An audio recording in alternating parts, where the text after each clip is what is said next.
आदाब नाजरीन और मेरे प्यारे स्टूडेंट्स, आज मैं आपके लिए एक नया मौजू लेकर आई हूँ जो इमला के बारे में है, उर्दू इमला के बारे में। जबान चाहे कोई भी हो, उसके लिए लाजिम है कि उसके इमला के कायदे सही हों। अगर कायदे मुकर्रर ना हों तो जबान को सख्त नुकसान पहुंचेगा। जब भी हम किसी एक जबान की बात करते हैं तो वो मुकम्मल तरीके से दुरुस्त होनी चाहिए, तब जाके वो जबान कहलाती है। इसलिए किसी भी जुबान की तालीम में इमला की हैसियत बुनियादी है। जुबान सीखने के दौरान जिस तरह लफ्ज का मफहूम जानना जरूरी है, इसी तरह ये जानना भी लाजमी है कि जो लफ्ज हम लिख रहे हैं इसकी सही शक्ल व सूरत क्या है। कोई भी हम जब लफ्ज लिखते हैं तो हमें ये इल्म होना चाहिए, ये पता होना चाहिए कि इसकी सही शक्ल व सूरत क्या है। कई बार पढ़ने में लफ्ज ठीक है लेकिन जब हम लिखते हैं वो गलत होता है, जिसका मतलब भी बाद में गलत निकलता है। इसलिए जब हम कोई लफ्ज लिखते हैं उसकी शक्ल और सूरत बिल्कुल सही होने चाहिए। बल्कि लफ्ज की सही सूरत को जानना मफहूम जानने से ज्यादा अहमियत रखता है, क्योंकि किसी भी जबान की तालीम के आगाज ही तलबा का वस्त पहले अल्फाज की सूरतों से ही पड़ता है।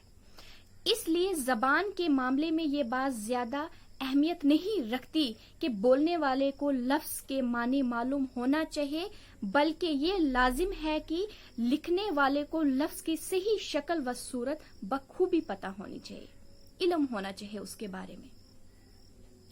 इमला के मतलब मजीद बहस से कबल इमला के मानी बताना जरूरी मालूम होता है। किसी जबान को लिखने का मयारी सूरत को रस्म खत कहा जाता है और रस्म खत के मुताबिक सहज से लिखने को इमला कहा गया है। इमला दर हकीकत लफ्जों में सही सही हरफों के इस्तेमाल का नाम है। या हम मुख्तसर यूं कह सकते हैं कि इमला लफ्जों की सही तस्वीर खींचता है। अक्सर हरफों को मिलाकर लिखा जाता है और मुख्तलिफ हरफों के साथ मिलने और लफ्ज के शुरू, दरमियान या आखिरी में आने की वजह से उन टुकड़ों की सूरत बदलती रहती है। इसलिए इस बात की तरफ खसूसी तवज्जो दी जाए ताकि लफ्जों की सूरत में फर्क ना आए पाए। जैसे कि नुक्ते की बात अगर हम करते हैं, एक नुक्ता अगर यहां से वहां हो जाए कितना गलत हो जाता है। नुक्ता सही जगह रखे गए हों और वाज़ा भी हो। मसलन एक लफ्ज में एक मिसाल आपके सामने लेती हूं। एक लफ्ज है नबी, जो है नून, बे और छोटी ई से बनता है। अगर इसमें नुक्ते बिल्कुल सही जगह ना हो तो ये लफ्ज बनी भी बन सकता है। लफ्जों की अदली बदली करके इसकी आवाज ही बदल जाएगी और मतलब ही कुछ और निकल जाएगा, जिसकी सूरत के साथ ये मतलब भी बदल जाएगा इसका। ये नुक्ता है, अगर नुक्ता हम गलत सही जगह ना लगाएं तो बिल्कुल अल्फाज जो है गलत हो जाएगा।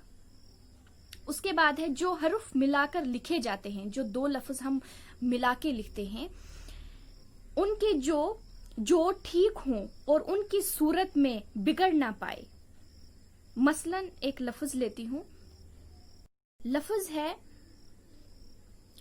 बम, बी, बे और मीम, बम।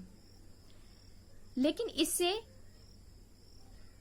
अगर कुछ और हम मिलाएं, बहम, हे बीच में मिलाएं, बहम लिखा जाए तो ये बिल्कुल गलत इमला होगा, बिल्कुल गलत हो जाएगा। ये यानी सही तरीके से जोड़ नहीं किया, कुछ और मतलब निकल सकता है इसका और लफ्ज जो है गलत हो जाएगा।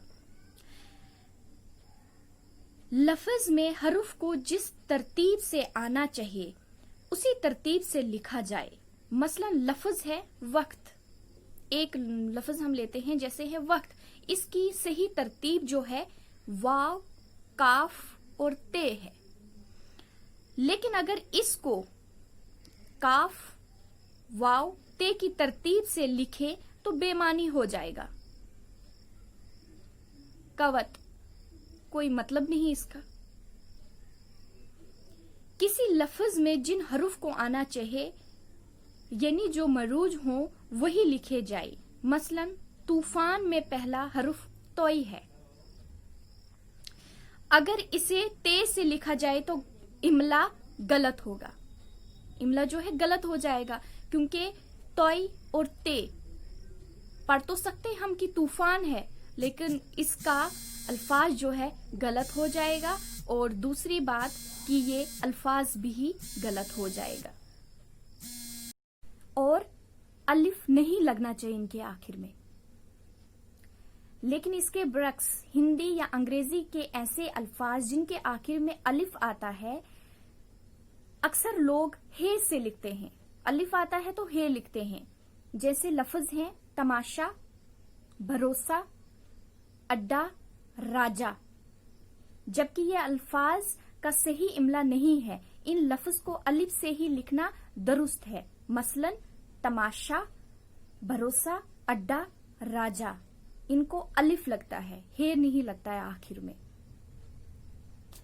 तो ये थे आपके सामने कुछ इमला के बारे में जो कि हमें सही तरीके से इस्तेमाल करना है, देखना है तलफ़ुज़ और शक्ल और सूरत सही ढंग से मुकम्मल करना है, तब जाके हम एक अच्छी ज़बान के लिखने वाले और बोलने वाले इंसान कहलाएंगे। हर किसी इंसान से लिखने पढ़ने में गलती तो हो जाती है, लेकिन उसको सुधारा जाए ये मौका हमें मिलता है। इसलिए अगर कहीं गलती हो जाए, मुझसे भी अगर गलती हो तो माफ करें, और जहां आपसे गलती हो तो उसको सुधारें। मैं राबिया शेख लेती हूं आपसे इजाजत। इंशाल्लाह फिर मिलूंगी एक नए मौजू के साथ। तब तक के लिए अल्लाह हाफिज।